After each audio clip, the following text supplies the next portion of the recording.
अभी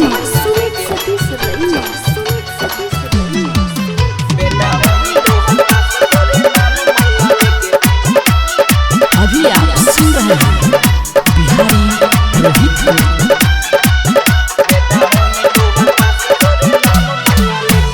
जातारू ए मैया तनी जय हो ज्ञान देके, जातारू ए मैया तनी जय हो ज्ञान देके, बेटा होई तो हर पास तोरे नाम मैया लेके, बेटा होई तो हर पास तोरे नाम मैया लेके।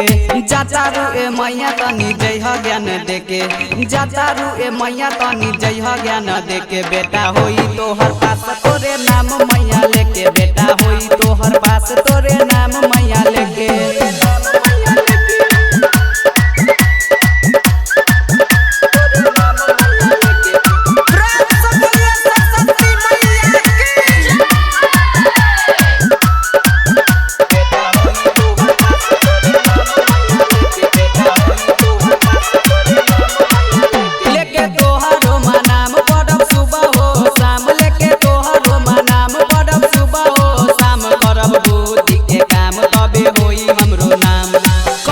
पूजन मैया अह तनी देखे, करब जब पूजन मैया अह तनी देखे, बेटा होई तो हर पास तोरे नाम मैया लेके, बेटा होई तो हर पास तोरे नाम मैया लेके।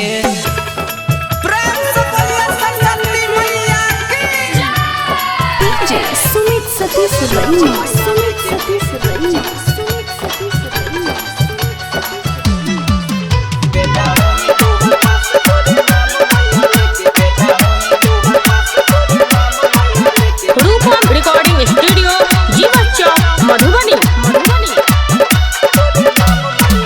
नहीं जय हो मैया हट नसीब दिह तू पलट, नहीं जय हो मैया हट नसीब दिह तू पलट, पर मन हम लगा के आइए अच्छा रिजल्ट। बेटवा के प्यार दिह अचरा ओढ़ा के, बेटवा के प्यार दिह अचरा ओढ़ा के, बेटा होई तो हर पास तोरे नाम माया लेके, बेटा होई तो हर पास तोरे नाम मैया लेके।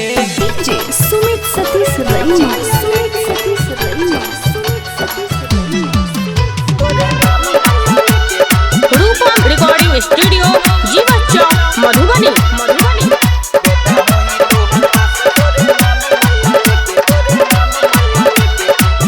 मंदिर जगमग सोहित मन करे हमरो मोहित, मंदिर जगमग सोहित मन करे हमरो मोहित, राइटर राज राहुल गाबे बिहारी रोहित।